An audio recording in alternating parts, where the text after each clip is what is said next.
Hello everyone, good morning to all. This is Professor Eknath Aire from Divine College of Pharmacy, Satana, Department of Pharmaceutics. Students, last लेक्चरमध्ये आपण त्या ठिकाणी international organisations, agencies and थ्रिटीज या टॉपिकला start केलेली आणि त्याच्या under आपण last लेक्चरमध्ये इंटरनॅशनल ऑर्गनायझेशनच्या अंडर आपण इंटरनॅशनल ट्रेडमार्क असोसिएशन त्या ठिकाणी बघितलं. त्याच्यानंतर वर्ल्ड इंटेलेक्च्युअल प्रॉपर्टी ऑर्गनायझेशन म्हणजेच वायपो आपण त्या ठिकाणी बघितलं. देन द बेर्नेज कन्व्हेन्शन आपण बघितलं related of the trademarks. Okay, then sorry, related of the copyright treaties and the literary works. Okay, then Madrid protocol आपण त्या ठिकाणी बघितलं. This was related of the trademarks. Okay, तर त्या ट्रेडमार्कच्या रिलेटेड त्या ठिकाणी होतं. देन ह्या पर्टिक्युलर आजच्या सेशनमध्ये किंवा लेक्चरमध्ये आपण पुढचे जे काही इंटरनॅशनल ऑर्गनायझेशन असतील किंवा एजन्सीज असतील तर त्याच्या रिलेटेड जे काही ट्रीटीज होत्या, ॲग्रीमेंट्स होते, ते आपण आजच्या सेशनमध्ये त्या ठिकाणी कव्हर करणार आहे. So let's begin with the other organizations or the agencies. So let's start. Okay, so next organization is the Paris Convention. Okay, so Paris Convention for the protection of industrial property signed in Paris, France on the 20th, or you can say 20th of March 1883, was one of the first intellectual property treaties after a diplomatic conference in Paris. Okay sir, Paris मधल्या किंवा you can say France मधल्या Paris मध्ये त्या ठिकाणी 20 मार्च 1883 रोजी त्या ठिकाणी Paris convention झालं किंवा एक मीटिंग झाली. त्या मीटिंगला कॉमनली बोललं जातं पॅरिस कन्व्हेन्शन. ओके, तर त्या पॅरिस कन्व्हेन्शनचा मोटो काय होता, तर जे काही इंडस्ट्रीच्या रिलेटेड प्रॉपर्टीज होत्या त्या प्रॉपर्टीजच्या रिलेटेड जे पण काही इंटेलेक्च्युअल प्रॉपर्टीज होते त्या प्रॉपर्टीजला याच्या अंडर त्या ठिकाणी साईन करण्यात आलं किंवा ह्या प्रॉपर्टीजला त्या ठिकाणी सिक्युअर करण्यात आलं under of this convention. Okay, आणि ही कन्व्हेन्शन फ्रान्स येथे झाली 20th of March 1883 by the 11 countries. तर हे जे काही 11 कंट्रीज होत्या त्या कंट्रीजमध्ये फर्स्ट टाइम ही पॅरिस कन्व्हेन्शन त्या ठिकाणी पार पाडण्यात आली. In according to the articles 2 and 3 of this treaty, the juristic means one who has through knowledge and the experience of law. ज्या व्यक्तीला त्या ठिकाणी जे काही लॉ आहे त्याच्या रिलेटेड नॉलेज असेल असा व्यक्ती त्याला म्हणतात juristic. Okay, and the natural person म्हणजे एक साधारण माणूस who are either national or a domiciled in a state party of the convention. हे दोघं पर्सन एकतर त्या स्टेटचा रहिवासी असणारे किंवा या पार्टीचा एक भाग असणार आहे. म्हणजे जर समजा कंट्री असेल तर त्या कंट्रीत येणार त्या ठिकाणी एखादं पर्टिक्युलर व्यक्ती. ओके, तर हे सर्व त्या ठिकाणी कव्हर अप करण्यात आले त्यांच्या अंडर. ओके, हे सर्व गोष्टी त्याच्या अंडर त्या ठिकाणी कव्हर अप करण्यात आल्या. आणि ही जी काही कॉन्फरन्स होती ती कॉन्फरन्स झाली related of the industrial properties. तर जे काही इंडस्ट्रीजच्या रिलेटेड प्रॉपर्टीज असतील, इंटेलेक्च्युअल प्रॉपर्टीज, त्याला त्या ठिकाणी प्रोटेक्ट करण्यासाठी ही जी कॉन्फरन्स होती, हे जे कन्व्हेन्शन होतं पॅरिस कन्व्हेन्शन, हे त्या ठिकाणी पार पाडण्यात आलं.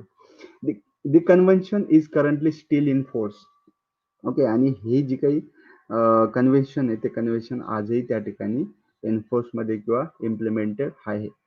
Then the substantive provisions. आता सबस्टॅन्टिव्हचा मिनिंग होतो तो म्हणजे fundamental. Okay, the substantive or the fundamental provisions of the conventional fall into the three main categories. तर हे पॅरिस कन्व्हेन्शनचे जे काही प्रोव्हिजन्स होत्या ते प्रोव्हिजन्स मोस्टली त्या ठिकाणी 3 कॅटेगरीज मध्ये डिवाइड करण्यात आलं. First one is national treatment.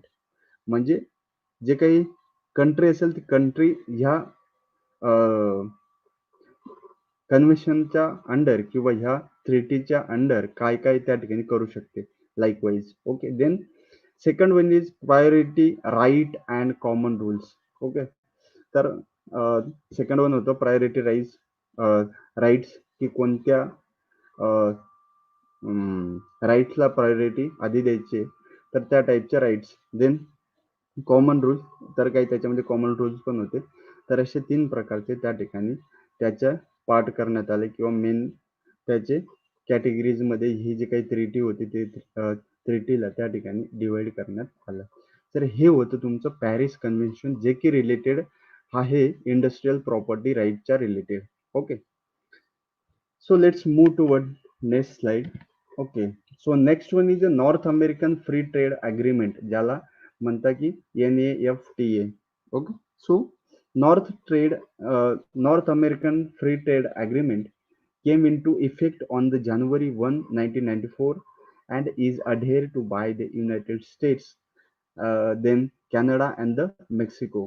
तर ह्या 3 कंट्रीजमध्ये ही जी काही ट्रिटी आहे ती ट्रिटी त्या ठिकाणी साईन करण्यात आली. Okay, then the North American Free Trade Agreement resulted in some changes to the US trademark law. तर ह्या अग्रीमेंटमुळे त्या ठिकाणी जे काही US ट्रेडमार्क लॉ होते त्याच्यामध्ये काही चेंजेस त्यांनी केले. Okay, then primarily with regard to mark that that include geographical terms. Okay, तर ह्याच्यामध्ये फर्स्ट टाइम त्या ठिकाणी जॉग्राफिकल टर्मचा इन्क्लूड करण्यात आला किंवा त्याच्यामध्ये समावेश करण्यात आला. Okay, then the North American Free Trade Agreement was built on the success of the Canada-US Free Trade Agreement and provided a complement to Canada's efforts through the World Trade Organization agreement by making deeper commitment in some key areas. तर हे जे काही agreement होतं ते agreement त्या ठिकाणी युएसएने का आणलं, तर ते जे काही आधीचा Canada US free trade agreement होता त्या अग्रीमेंटच्या सक्सेसवरती कॅनडा जे काही गव्हर्नमेंट होतं त्या कॅनडा गव्हर्नमेंटने घेतलेल्या प्रयत्नात एफर्टमधले किंवा त्या एफर्ट्सला ॲप्रिशिएट करण्यासाठी हे जे काही north American free trade agreement आहे ते अग्रीमेंट त्या ठिकाणी लॉन्च करण्यात आलं किंवा त्या ठिकाणी बिल्डअप करण्यात आलं. ओके, आणि हे सर्व गोष्टी झाल्या त्या ठिकाणी वर्ल्ड ट्रेड ऑर्गनायझेशनच्या अग्रीमेंटच्या under. Okay, then this agreement has brought economic growth and rising standards of living for people in all 3 countries. तर ह्या ऍक्टमुळे काय झालं किंवा ह्या अग्रीमेंटमुळे त्या ठिकाणी काय झालं की एक इकॉनॉमिक ग्रोथ झाली आणि जे काही स्टँडर्ड ऑफ लिव्हिंग होतं ते स्टँडर्ड ऑफ लिव्हिंग मध्ये त्या ठिकाणी रेज झाली किंवा त्याच्यामध्ये अजून थोडी सुधारणा झाली. आणि हे ह्या 3 कंट्रीजसाठी जे की फर्स्ट वन होतं USA, then Canada, then Mexico. Okay, तर या 3 कंट्रीजसाठी हे जे काही अग्रीमेंट होतं ते अग्रीमेंट त्या ठिकाणी फायदादायक लाभदायक त्या ठिकाणी ठरलं. Okay, then next one is a GATT, ज्याला आपण म्हणतो general agreement on tariff and trade. तर जनरल अग्रीमेंट टॅक्सवरती आणि जे काही ट्रेड तुम्ही करताय, जो काही व्यापार करताय त्याच्यावरचं जनरल अग्रीमेंट. ओके, तर हे जे गॅट आहे ते गॅट ओव्हरऑल द वर्ल्ड जे काही ट्रेड चालतं, जे काही व्यापार चालतो त्याच्यावरती खूप मोठा इम्पॅक्ट त्या ठिकाणी यांनी क्रिएट केला. The GATT was concluded in 1994 and is adhered to by most of the major industrialized nation in the world. तर हे जे काही गॅट आहे ते गॅट त्या ठिकाणी 1994 मध्ये लॉन्च करण्यात आलं किंवा त्या ठिकाणी आणण्यात आलं. देन याचा फायदा जो आहे तो मेजर फायदा हा ज्या कंट्रीजमध्ये मोस्टली इंडस्ट्रीज आहेत त्या इंडस्ट्रीज जास्त असलेल्या कंट्रीला या अग्रीमेंटचा फायदा त्या ठिकाणी खूप मोठ्या प्रमाणात झाला, कारण की त्यांना over the globe or we can say over the world त्यांना त्या ठिकाणी आपला जो काही व्यापार आहे, जे काही त्यांनी बनवलेला किंवा त्यांनी मॅन्युफॅक्चर केलेला जो काही माल असणार आहे तो माल त्या ठिकाणी ओव्हर द ग्लोब सप्लाय करायचं किंवा ट्रेड करायचं. ओके, त्याच्यासाठी हा जो काही अग्रीमेंट होता गॅट तो सर्वात महत्वाचा होता. Then the most significant changes to the US intellectual property law from the GATT are that non-use of a trademark for 3 years creates a presumption, okay, presumptions to mark has been abandoned. Okay, आता अबंडेडचा अर्थ होतो की without any binding. Okay, then presumption means like एखाद्या गोष्टीचा अनुमान करणे, त्याला म्हणतात प्रिझम्पशन. तर याच्यामुळे काय झालं त्या ठिकाणी, जे काही युएस इंटेलेक्च्युअल प्रॉपर्टी राईट्स आहेत, ते राईट्सला ह्या गॅटच्या अंडर त्या ठिकाणी अजून थोडीशी सिक्युरिटी देण्यात आली. या गॅटच्या अंडर असं सांगण्यात आलं की जे काही ट्रेडमार्क आहे, ते ट्रेडमार्कला 3 वर्षासाठी त्या ठिकाणी एक्सक्लुझिव्हिटी देण्यात येईल. म्हणजे त्यांच्याशिवाय ते ट्रेडमार्क कोणी त्या ठिकाणी यूज करू शकत नाही. ओके, तर ते अशा प्रकारचे गॅटच्या अंडर थोडंसं अजून त्याला फ्लेक्झिबिलिटी प्रोव्हाइड करण्यात आली आणि त्याच्यामुळे जे काही ट्रेड आहे ओव्हर द ग्लोब ते त्या ठिकाणी इन्क्रीज होण्यास मदत झाली.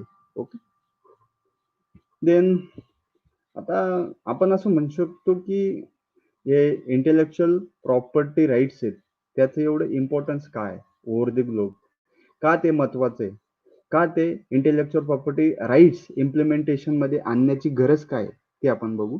So intellectual property rights are accepted all over the world due to some important reasons.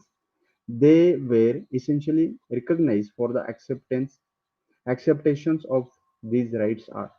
तर असे काही रिझन्स आहेत, त्या रिझनमुळे जे काही इंटेलेक्च्युअल प्रॉपर्टी राईट्स आहेत किंवा जे काही IPR or you can say IP intellectual प्रॉपर्टीजच्या अंडर ज्या पण काही गोष्टी येतात त्याच्यामध्ये ग्रोथ होण्यास मदत झाली. तर आपण वन बाय वन पॉइंट बघू की काय काय एवढं इम्पॉर्टंट आहे. ठीक आहे, तर फर्स्ट पॉइंट याच्यामधलं की it provides incentive to the individual for new creation. तर हे जे काही इंटेलेक्च्युअल प्रॉपर्टी राईट्स आहेत, त्या राईट्समुळे ज्याने एखादी गोष्ट इन्व्हेंट केली, एखादी गोष्ट बनवली, एखादी न्यू थिंग क्रिएट केली, तर त्या माणसाला त्या ठिकाणी त्याचा फायदा होणं गरजेचं आहे. ओके, त्याने त्याच्या मागे एवढी मेहनत घेतली, एवढा वेळ, एवढा पैसा खर्च केलाय, तर त्याच्यासाठी त्या गोष्टीचं परतावा भेटणं गरजेचं आहे. ओके, त्याला इन्सेंटिव्ह भेटणं गरजेचं आहे. त्याच्यासाठी हे जे काही इंटेलेक्च्युअल प्रॉपर्टी राईट्स आहेत, ते राईट्स त्या ठिकाणी खूप महत्वाची भूमिका रोल प्ले करतात. Then the providing due recognition to the creator and the inventors. आता ज्यांनी एखादी गोष्ट क्रिएट केली, ज्यांनी एखादी गोष्ट बनवली, अशा लोकांना त्या ठिकाणी त्यांच्या कामाबद्दल ओळखलं जावं, त्यांना रिकग्निशन एक त्यांना भेटावं. ओके, एखादी गोष्ट एखाद्याने तयार केली तर ते आयुष्यभरासाठी त्यांना त्या गोष्टीसाठी त्या ठिकाणी नॉमिनेट केलं जावं, त्या गोष्टीसाठी ओळखलं जावं. त्याच्यासाठी हे आपले इंटेलेक्च्युअल प्रॉपर्टी राईट्स त्या ठिकाणी खूप मोठा रोल प्ले करतात. म्हणजे ते जे काही गोष्टी त्यांनी क्रिएट केल्या त्याला प्रोटेक्ट करण्याचं काम करतात. Then insuring the material reward for the intellectual property.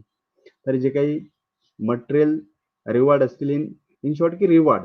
Okay, एखादं काम त्यांनी चांगलं केलंय तर त्याच्याबद्दल त्यांना रिवॉर्ड भेटणं गरजेचं आहे.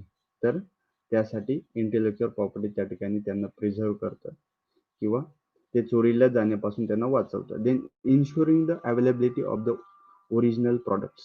ओके, तर ओरिजिनल प्रॉडक्टची त्या ठिकाणी अवेलेबिलिटी असणं किंवा अवेलेबिलिटी करून देणं हे इंटेलेक्च्युअल प्रॉपर्टी राईटमुळे त्या ठिकाणी खूप सोपं झालं. ओके, जसं की मार्केटमध्ये तुम्ही बघाल की त्या ठिकाणी फेक प्रॉडक्ट पण असतात as well as the original पण असतात. एखादा जर समजा तुम्ही त्या ठिकाणी एखादा फोन बघितला, ओके, तर सेम टाईपचे फोन तुम्हाला चायना कंपनीत बघायला मिळतील, जो की सॅमसंगचा आहे. त्या सॅमसंगच्या सेम फोन सारखा चायनाचा फोन दिसेल, फक्त त्याचं नाव वेगळं असणार आहे. म्हणजे सेम गोष्टीला त्या ठिकाणी कॉपी केलं जातं. जर समजा हे राईट्स राहिले नसते तर त्या सेम कंपनीच्या नावाने चायनाचे फोन अदर मार्केटमध्ये आले असते. Okay, then for economic growth and the advancement in technology sector, protection of intellectual property protection is important. तर जर समजा इकॉनॉमिक ग्रोथ पाहिजे असेल किंवा टेक्नॉलॉजीमध्ये ॲडव्हान्समेंट पाहिजे असेल तर त्या ठिकाणी इंटेलेक्च्युअल प्रॉपर्टीला प्रोटेक्ट करणं खूप महत्त्वाचं असणार आहे. They are benefited for the growth of the business in the field of technology. तर टेक्नॉलॉजीच्या फील्डमध्ये जे काही बेनिफिट आहेत ते बेनिफिट जर समजा दिले तर त्या ठिकाणी ग्रोथ होण्यास मदत होईल. ते की बिझनेसच्या बाबतीत तुम्हाला ग्रोथ त्या ठिकाणी बघायला मिळेल. तर असे खूप काही इम्पॉर्टन्स आहेत इंटेलेक्च्युअल प्रॉपर्टी राईट्स आहेत, ज्याच्यामुळे आपण त्या ठिकाणी आपली एखादी गोष्ट क्रिएट करून त्या गोष्टीपासून आपण नंतरून त्याचा मोबदला किंवा परतावा आपण घेऊ शकतो. त्याच्यामुळे त्यांना प्रोटेक्ट करणं खूप महत्वाचं आहे. Okay. So it was related of the international organizations, agencies, and the treaties, or we can say agreements related of the intellectual property rights. तर intellectual property rights च्या रिलेटेड जे काही अग्रीमेंट होते त्याला इम्प्लिमेंट करण्यासाठी ते अग्रीमेंट्स, एजन्सीज, ऑर्गनायझेशन्स आपण या ठिकाणी बघितलं. ओके. सो तुम्हाला आयपीआर मध्ये TY बीम फॉर्म साठी एवढा सिलेबस असणार आहे आयपीआर मध्ये. Okay, so I declare here this is your chapter end over here, and in next lecture we will start with your new chapter. So thank you so much for being here, and here is the quote of the day: impossible is just an opinion. Okay. तर एखादी गोष्ट आपल्याला impossible वाटत असेल तर ते just opinion म्हणून घ्या. Okay. Nothing is impossible in this world, everything is possible. Okay. तर त्याला पॉसिबल करण्याचा प्रयत्न करा. एखादी गोष्ट इम्पॉसिबल असेल तर त्याला पॉसिबल करण्याचा प्रयत्न करा. जर तुमच्या मनाने एखादी गोष्ट ठरवली की हे मी करणार आहे, तर ती तुम्ही नक्कीच करू शकता. So don't take your foot back from that particular things. Okay, you will get the success definitely. Okay, so thank you so much for being here. Thank you.